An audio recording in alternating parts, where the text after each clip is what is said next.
Stock অবজারভারের পক্ষ থেকে সবাইকে শুভেচ্ছা জানাই। বন্ধুরা, আজ আমরা আলোচনা করব লাইফ ইন্স্যুরেন্স সেক্টর এবং এই সেক্টরের 4টি স্টক: মেঘনা লাইফ, রূপালী লাইফ, প্রগতি লাইফ এবং ফারেস্ট লাইফ। গতকাল আমরা একটি পোস্টে উইকলি মার্কেট আপডেট এই পোস্টে আপনাদেরকে জানিয়েছিলাম লাইফ ইন্স্যুরেন্স সেক্টর একটি কারেকশনে যেতে পারে, যেহেতু এই সেক্টরটি ব্রেকআউট করেছে, একটি রিটেস্ট দেওয়ার সম্ভাবনা আছে। এবং তারও দুদিন আগে আমরা একটি পোস্ট করেছিলাম লাইফ ইন্স্যুরেন্স সেক্টর, এবং সেখানেও আপনাদেরকে আমরা বলেছিলাম যে এই সেক্টরটি এখন একটা রিটেস্ট দেওয়ার সম্ভাবনা অনেক বেশি। আর আজকে ট্রেডিং সেশনে কিন্তু লাইফ ইন্স্যুরেন্স সেক্টরের কিছু কিছু স্টকে আমরা এগ্রেসিভ সেল প্রেশার লক্ষ্য করেছি। সো এখন আমরা আপনাদেরকে কুইক আপডেটের মাধ্যমে জানিয়ে দেব লাইফ ইন্স্যুরেন্স সেক্টরের বর্তমান অবস্থান এবং এই স্টকগুলোর অবস্থান। সো বন্ধুরা, আলোচনাটি শেষ পর্যন্ত শুনতে থাকুন। আলোচনাটির শুরুতে আমি রিকোয়েস্ট করব ডিসক্লেমার অংশটি আপনারা ভালো করে পড়ে নেবেন। পুঁজিবাজার ঝুঁকিপূর্ণ। আপনার কোনো পার্সোনাল বাই এবং সেলের কারণে আপনি যদি ক্ষতিগ্রস্ত হয়ে থাকেন, স্টক অবজারভার সে দায় বহন করবে না। শুরুতে আমরা এক নজর দেখে নিচ্ছি লাইফ ইন্স্যুরেন্স সেক্টরের আজকের টার্নওভার। লাইফ ইন্স্যুরেন্স সেক্টরে আমরা দেখতে পাচ্ছি 28.22% টার্নওভার ছিল টোটাল মার্কেটের। আর এখন আমরা ডে চার্টে লাইফ ইন্স্যুরেন্স সেক্টরের অবস্থান দেখে নিচ্ছি। এখানে ডে চার্টে 115.4 এ একটি রেসিস্ট্যান্স ছিল। এই রেসিস্ট্যান্স লেভেলের কাছাকাছি এসে লাইফ ইন্স্যুরেন্স সেক্টর কিন্তু আজকে একটি লং বেয়ারিশ ক্যান্ডেল ক্রিয়েট করে, এবং আমরা উইকলি চার্টে আপনাদেরকে গত দিন দেখিয়েছিলাম যে এটি একটি গুরুত্বপূর্ণ রেসিস্ট্যান্স পয়েন্ট ব্রেকআউট করেছিল 108, এবং আজকে কিন্তু সেই সাপোর্টটি, যেহেতু 108 এটি ব্রেকআউট করেছিল, এটি সাপোর্ট হিসেবে কাজ করার কথা ছিল, কিন্তু এখানে সাপোর্ট নেওয়ার চেষ্টা করেছে, কিন্তু দিন শেষে এটি কিন্তু ব্রেকডাউন করেছে। এটি এই সাপোর্টটি কিন্তু ভেঙে গেছে। এখন যে সাপোর্টটি আমরা আপনাদেরকে দেখাচ্ছি, এখন লাইফ ইন্স্যুরেন্স সেক্টর এখন যে জায়গাটায় এসে রিটেস্ট নিবে সেটি হচ্ছে 104 থেকে 102 এই জোনটাতে এসে একটি রিটেস্ট নিবে, এবং এটি হচ্ছে একটা কি সাপোর্ট পয়েন্ট বর্তমানে লাইফ ইন্স্যুরেন্স সেক্টরের জন্য। এখান থেকে যদি সাপোর্ট নিয়ে রিভার্সাল করে, তাহলে কিন্তু লাইফ ইন্স্যুরেন্স সেক্টর আজকে যে অ্যাগ্রেসিভ সেল দেখেছি, এই সেল প্রেশার আর থাকবে না, এবং বরঞ্চ লাইফ ইন্স্যুরেন্স সেক্টর কিন্তু এখান থেকে দ্বিগুণ শক্তি নিয়ে আবার কিন্তু একটা শক্তিশালী মোমেন্টামের মাধ্যমে আগাবে। আর যদি কোনো কারণে এই সাপোর্টটি ব্রেকডাউন করে, তাহলে কিন্তু লাইফ ইন্স্যুরেন্স সেক্টর কিন্তু আরো অনেক নিচে নেমে যাবে এবং আনসার্টেন হয়ে যাবে। সো কালকের দিন লাইফ ইন্স্যুরেন্স সেক্টরের জন্য একটি ক্রুশাল ডে। কাল যদি 104 থেকে 102 এই জোনটাতে এসে লাইফ ইন্স্যুরেন্স সেক্টর সাপোর্ট নেয়, তাহলে কিন্তু লাইফ ইন্স্যুরেন্স সেক্টরের অন্য যে স্টকগুলো আজকে আমরা একটি সেল প্রেশার দেখেছি সেটা কেটে যাবে, এবং লাইফ ইন্স্যুরেন্স সেক্টরের বিভিন্ন স্টকগুলো কিন্তু রিভার্সালের দিকে যাবে। এখন আমরা ডে চার্টে দেখে নিচ্ছি মেঘনা লাইফ ইন্স্যুরেন্স কোম্পানি লিমিটেড এই স্টকটির অবস্থান। এই স্টকটি কিন্তু প্রায় 227% একটি সাইকেল কমপ্লিট করে 138 লেভেল পর্যন্ত এটি হিট করে, এবং এখান থেকে কিন্তু রিজেক্ট হয়, এবং কিন্তু একটি আমরা বেয়ারিশ সিগন্যাল এখানে দেখতে পাচ্ছি। আর স্টকটি এখন 117 লেভেলে একটি সাপোর্ট আছে। এই সাপোর্টটি কিন্তু আজকে আমরা দেখেছি যে এগ্রেসিভ সেল ছিল, এবং ডে এন্ডে আমরা দেখতে পেয়েছি যে বায়ার লেস অবস্থায় ছিল। সো এই স্টকটি এখন ফার্দার আরো ডাউন হতে পারে, এবং আলটিমেটলি এটি সাপোর্ট আমরা এখন দেখতে পাচ্ছি যে অবস্থানে ডে চার্টে সেটি 109 এই লেভেলে এসে সাপোর্ট নেবে।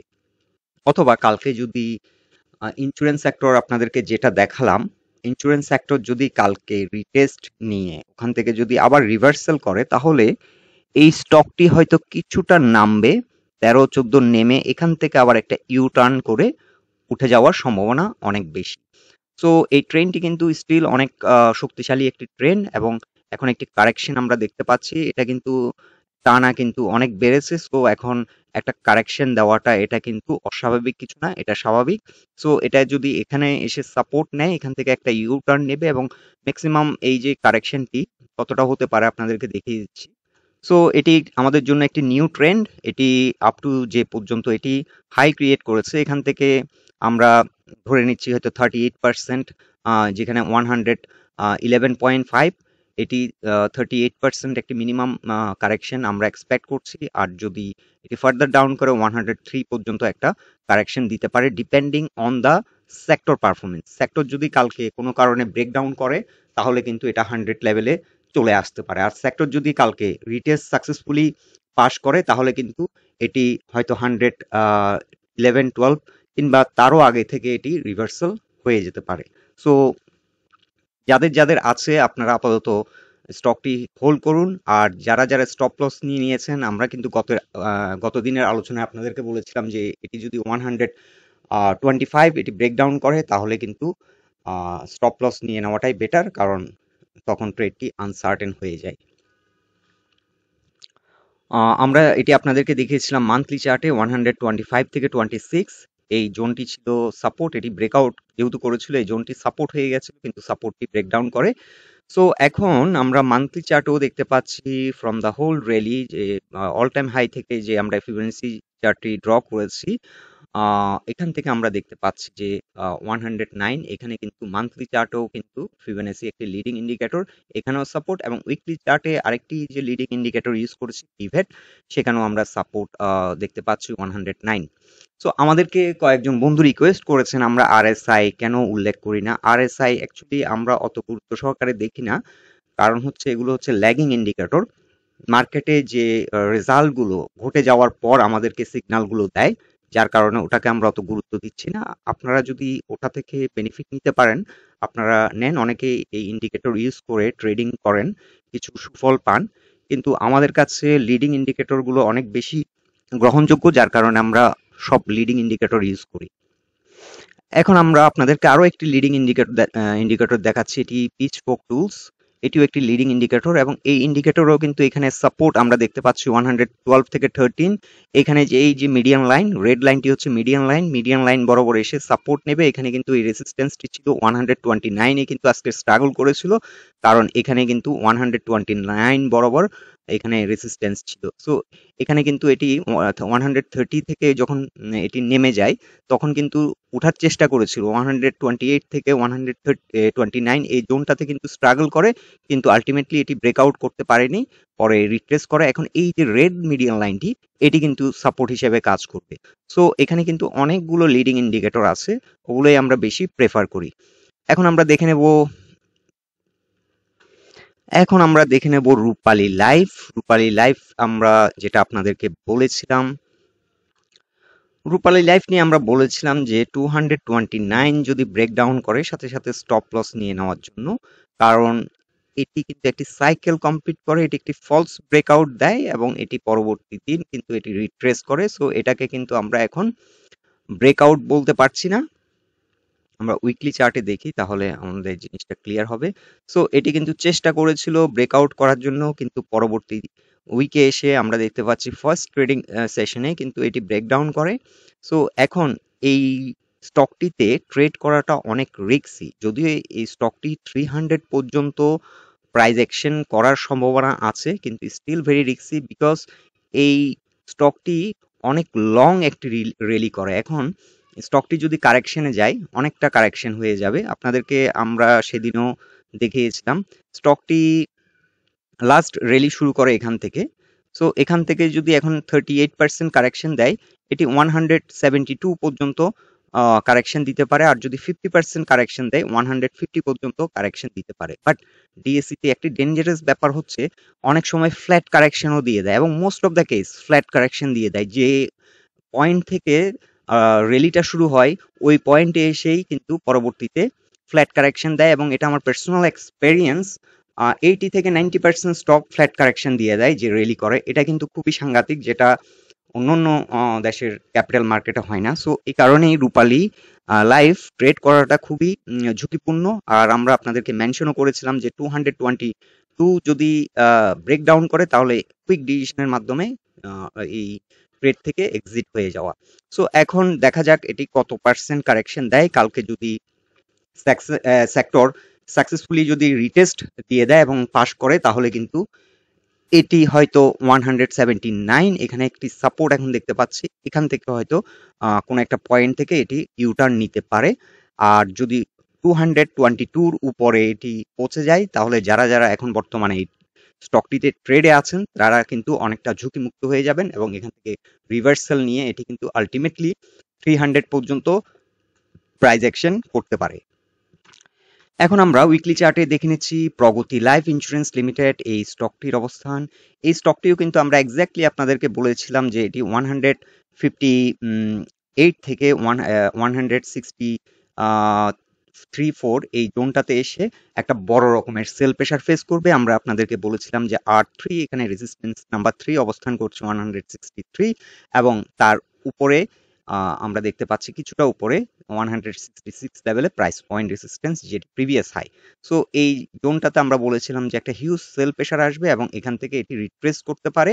আর স্টকটি কিন্তু এর আগের সপ্তাহেও কিন্তু এটি এই জোনটাতে কিন্তু রিজেক্ট হয়ে কিন্তু এখানে এসে সাপোর্ট নেয় 134 এ।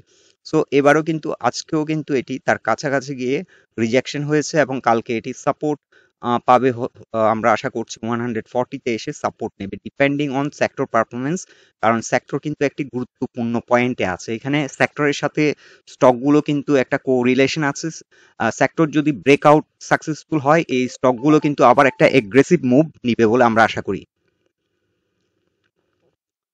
সো আপাতত ফার্স্ট সাপোর্ট 140, এটি যদি ব্রেকডাউন করে তাহলে কিন্তু পরবর্তী স্ট্রং সাপোর্ট হবে 125 এই জোনটাতে। এখানে একটি সাপোর্ট আমরা দেখতে পাচ্ছি আর ওয়ান সাপোর্ট, আর তার কিছুটা নিচে 123.6 এ 20 এক্সপোনেনশিয়াল মুভিং অ্যাভারেজের সাপোর্ট। সো এই স্টকটি কিন্তু আমার কাছে এটি খুব একটা অ্যাগ্রেসিভ সেল প্রেশার মনে হচ্ছে না, কারণ এখানে ভলিউম বার কিন্তু অনেক লো, যদিও অনেক ভলিউম ট্রেড হয়েছে। সো স্টকটি একটা বিয়ারিশ ক্যান্ডেলও আমরা দেখতে পাচ্ছি, বাট সেল প্রেশার কালকে হয়তো কেটে যাবে, কারণ ভলিউম আমরা বুলিশ ভলিউম অনেক এগ্রেসিভ। এখানে যে পরিমাণ আমরা বেয়ারিশ ভলিউম দেখতে পাচ্ছি, এখানে যে বড় বড় আমরা বেয়ারিশ বার দেখতে পাচ্ছি, it's a discrepancy with price action. ভলিউমের সাথে কিন্তু প্রাইস অ্যাকশনের কিন্তু একটা ডিসক্রিপেন্সি আমরা দেখতে পাচ্ছি, বাট এগ্রেসিভনেস আমরা দেখতে পাচ্ছি ভলিউম বুলিশ ভলিউমে। এখানে কিন্তু হিউজ ভলিউম বার নিয়ে কিন্তু এটি প্রাইস অ্যাকশন হয়েছে। কারেকশন হওয়াটা স্বাভাবিক, প্রাইস ডাউন হতে পারে, but still bulls are more powerful এই ট্রেন্ডটাতে। সো এখন দেখা যাক কালকে এই স্টকটি কোন পয়েন্টে এসে সাপোর্ট নেই। এখন আমরা দেখে নিচ্ছি far east far far east Islami life insurance company. এই স্টকটি আমরা গতকাল আপনাদেরকে দেখিয়েছিলাম যেটি একটি ব্রেকআউট দিয়েছে। ব্রেকআউটে এটি একটা রিটেস্ট দেওয়ার সম্ভাবনা আছে, কিন্তু রিটেস্ট এটি দেয়নি, একটা গ্যাপ আপ করে কিন্তু এটি উপরে উঠেছে। এখন এই স্টকটি যদি রিটেস্ট দেয় এবং একটি রিভার্সাল নেয় তখন ট্রেড নেওয়াটা অনেক বেশি সেফ। তবে এই স্টকটি আজকে আমরা যে গত উইকের যে ভলিউম দেখেছি, আজকের যে ভলিউম বারটি ক্রিয়েট হয়েছে এটি কিন্তু একটা হিউজ ভলিউম, কারণ এটি 7 দিনে মিলে এই বারটি 5 দিনে মিলে এই বারটি ক্রিয়েট হয়েছে, আর এটি কিন্তু আজকে একদিনই। সো উইকেন্ডে হয়তো একটা লং বুলিশ বার আমরা পেতে পারি এবং আপ টু 107 থেকে 122 আমরা ফার্স্ট টার্গেট দিয়েছিলাম 107 এবং সেকেন্ড টার্গেট দিয়েছি 123। সো এই দুটো টার্গেট অ্যাচিভ করবে বলে আমরা আশা করছি। এই স্টকটি কিন্তু একটা পাওয়ারফুল মুভ হতে পারে এই সপ্তাহে। সো বন্ধুরা, লাইফ ইন্স্যুরেন্স সেক্টর নিয়ে এটা ছিল আমাদের ফাইন্ডিংস, এবং এই স্টকগুলো আমরা যেগুলো মেনশন করলাম 4টি স্টক, এই স্টকগুলো আমরা মোটামুটি আপনাদেরকে সাপোর্ট এবং রেসিস্ট্যান্স পয়েন্টগুলো মেনশন করেছি। আলোচনাটি যদি আপনাদের ভালো লেগে থাকে অবশ্যই পোস্টটিকে লাইক দিন, বন্ধু বান্ধবের সাথে শেয়ার করুন, আর আমাদের সাথে থাকার জন্য আপনাদেরকে অসংখ্য ধন্যবাদ।